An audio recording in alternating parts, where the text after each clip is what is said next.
என்னன்னா இன்ஸ்டாகிராம்ல ரீசெண்டா ஒரு அம்மாவும் பையனும், அதாவது இந்த நபர், இவர் பேர் வந்து குரு ஆறுமுகவேல், அப்புறம் இந்த அம்மா புஷ்பலதா, இவங்க 2 பேரும் தொடர்ச்சியா வன்முறையை தூண்டுற வகையில தொடர்ச்சியா வீடியோஸ் போஸ்ட் பண்ணிட்டே இருக்காங்க. அதோட முடியல. இதுக்கு நான் கம்ப்ளைண்ட் கொடுக்கறது என்ன சம்பந்தம் நீங்க கேட்கலாம். என் போட்டோ என் அனுமதி இல்லாம போஸ்ட் பண்ணிருக்காங்க. அது கீழே சம்பந்தமே இல்லாம நான் காசு வாங்கிட்டு பேசுறேன், அந்த மாதிரி தற்குறைவா ரொம்ப அநாகரிகமான கமெண்ட்ஸ் போட்டிருக்காங்க, அவதூறான கமெண்ட்ஸ். என்னோட இத்தனை வருஷம் சர்வீஸையே வந்து டீமீன் பண்ற மாதிரி இருக்கு. இது கண்டிப்பா ஏத்துக்க முடியாது. அது மட்டும் இல்லாம இவங்க ஒரு பாஸ்கோ கேஸ் சம்பந்தப்பட்ட இஷ்யூ வந்து அந்த விக்டிம், அந்த குழந்தையோட டீடைல்ஸ் வந்து பேரு டீடைல்ஸ் எல்லாம் வெளியிடுறாங்க. தொடர்ச்சியா இவங்க ரொம்ப அசிங்கமா பேசுறது, அவதூறா பேசுறது, என்னது வன்முறையை தூண்டுற வகையில பேசுறது. ஒரு திருநங்கையா நான் இந்த நிலைக்கு வர்றதுக்கு நான் எவ்வளவு கஷ்டப்பட்டிருப்பேன், எவ்வளவு போராடி இருப்பேன், எவ்வளவு இன்னல்களை தாண்டி இந்த ஸ்டேஜ் அடைஞ்சிருப்பேன்னு எனக்கு தெரியும். 16 வருஷத்தோட உழைப்ப இவங்க அசால்ட்டா என்னோட போட்டோ என் அனுமதி இல்லாம போட்டு இவங்க போடுற போஸ்டால மொத்தமா ஸ்பாயில் ஆகிற மாதிரி இருக்கு. ஸோ இதை வன்மையா கண்டிக்கிறோம். இதை எதிர்த்து லீகலா நாங்க வந்து கமிஷனர் ஆபீஸ்ல கம்ப்ளைண்ட் கொடுக்கறதுக்காக வந்திருக்கோம். கேட்கல. ஏன்னா மத்தவங்க வந்து இவங்க வந்து ஒரு போட்டோ மட்டும் போடல, ஒரு குரூப் போட்டோ போட்டிருக்காங்க. மத்தவங்க கேட்டதுக்கு அந்த ஆடியோ ரெக்கார்டிங் கூட இருக்கு என்கிட்ட. ரொம்ப அசிங்கமா, ரொம்ப தரக்குறைவா, அசிங்கமான வார்த்தைகள் வச்சு பேசுறாங்க. அதனால என்னோட இதை நான் இறக்கிக்க விரும்பல. அதனால அவங்களுக்கு போன் பண்ணி பேசுவாங்க. சரண் வந்து அந்த குழந்தை விக்டிமோட டீடைல்ஸ் ரிலீஸ் பண்ணதுக்காக அவர் கம்ப்ளைண்ட் வந்து அவர் பேசுவார். அந்த போட்டோல இருக்கும் எல்லாருமே இருக்கும். இது பேசிக்கலா வந்து நாங்க ஒரு போட்டோ எடுத்தோம், பர்சனலா நாங்க ஒரு மீட்டிங்ல எடுத்த போட்டோ. அந்த போட்டோவை அவங்க போடுறதுக்கு எந்த உரிமையும் கிடையாது. என் அனுமதி இல்லாம என் போட்டோ யாரும் போட முடியாது. அதுதான் சட்டம் சொல்லுது. பொதுவாவே திமுகவை தாக்கி பேசியிருக்காங்க.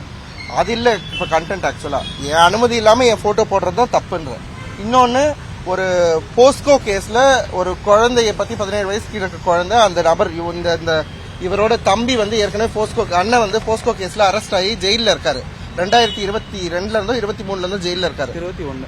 அதை ஜஸ்டிஃபை பண்ற மாதிரி ஜட்ஜு கொடுத்த ஜட்ஜ்மெண்ட் வந்து இவங்க குறை சொல்ற மாதிரி தொடர்ச்சியா பேசுறாங்க வீடியோஸ்ல.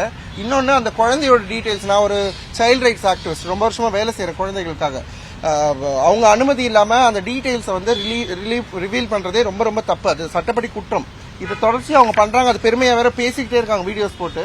இதுக்கு ஒரு ஃபுல் ஸ்டாப் வச்சே ஆகணும்னு நினைக்கிறேன். அதுக்கு தான் லீகலா சட்டப்படி கமிஷனர் ஆபீஸ்ல கம்ப்ளைண்ட் கொடுக்க வந்திருக்கோம். அந்த போக்சோ கேஸ்ல அரெஸ்ட் ஆகி ஜெயிலுக்குள்ள இருக்காரு. இவங்க வளர்ப்பெல்லாம் பத்தி பேசுறதுக்காக உங்க புள்ள போக்சோ கேஸ்ல தானே இருக்காரு, நீங்க எப்படி மத்தவங்க வளர்ப்பை பத்தி பேசுவீங்கன்றத நாங்க வெளிக்கொண்டு வந்தோம். அந்த செய்தி வந்து நியூஸ்லயே வந்திருக்கு. அதெல்லாம் காமிச்சதுக்கு அப்புறம் இவங்க என்ன பண்றாங்கன்னா அது பொய்யான கேஸ் அப்படின்றாங்க. ஒரு புழல் ஜெயில கன்விக்ட் ஆயிருக்க ஒரு குற்றவாளியுடைய அண்ணன், அந்த பொண்ணுடைய மைனர் பொண்ணு, அன்னைக்கு அந்த பொண்ணுக்கு 17 வயசுல இருக்கு. அந்த பொண்ணுடைய டீடைல்ஸ், அந்த பொண்ணுடைய பேரு, இனிஷியல், அந்த பொண்ணுடைய அப்பா என்ன பண்றாரு முதற்கொண்டு சமூக வலைதளத்துல வெளியிடுறாங்க. எந்த ரைட்ஸ் இருக்கு? இது பயங்கரமான ஒரு அஃபென்ஸ். ஒரு மைனர் பொண்ணுடைய டீடைல்ஸை எடுத்து போக்சோ கேஸ் மூலமா அரெஸ்ட் ஆன அந்த கேஸ்ல இருக்க பொண்ணுடைய டீடைல்ஸை எடுத்து கொடுக்கறது எந்த வகையில நியாயம் தெரியல. இதை வெளிப்படையா போடுறீங்க. அந்த பொண்ணு பேசின ஒரு ஆடியோ ரெக்கார்டிங் நேற்று போட்டு டெலீட் பண்ணிருக்காங்க. அந்த ஒரு டீடைலே எனக்கு சொன்னாங்க. அந்த வீடியோ போய் செக் பண்ணும்போது டெலீட் ஆயிருக்கு.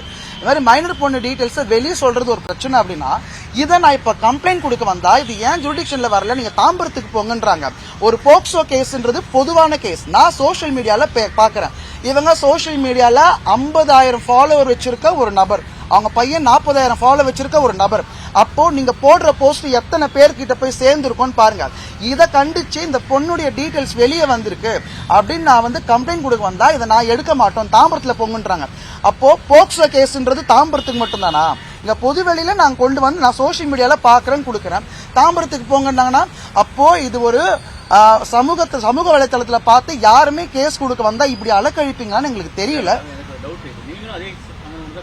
ஆமா, என் கேஸ் எடுத்துட்டாங்க. எந்த வந்து கம்ப்ளீட்டா பர்சனலா என்ன பத்தி கொடுத்துருக்காங்க டீடைல்ஸ்.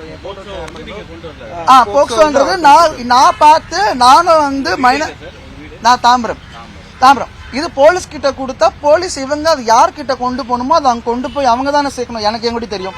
எனக்கு தெரிஞ்சது கமிஷனர் ஆபீஸ்ல கம்ப்ளைண்ட் கொடுக்கணும். இப்போ இவங்க சொன்னதுக்கு அப்புறம் இப்போ நான் எங்க போய் கொடுப்பேன்? நான் நாளைக்கு கம்ப்ளைண்ட் கொடுப்பேன். நான் வந்து சார் ஒரு நிமிஷம், நான் அது லீகலா நான் எக்ஸ்பிளைன் பண்றேன். லீகலா ஆமா. அப்போ என்னோட கம்ப்ளைண்ட் இங்க எடுக்கல, எனக்கு எங்க திரும்ப தெரியல. இதுக்கப்புறம் இது மாதிரிலாம் பண்ணா நான் இதுக்கப்புறம் வெளியே வந்து சொல்லுவேன்னு எனக்கு தெரியல. இதை பத்தின லீகலான விஷயம்லாம் திலகவதி தான் ஹெல்ப் பண்றாங்க, அவங்க சொல்லுவாங்க. தேங்க்யூ.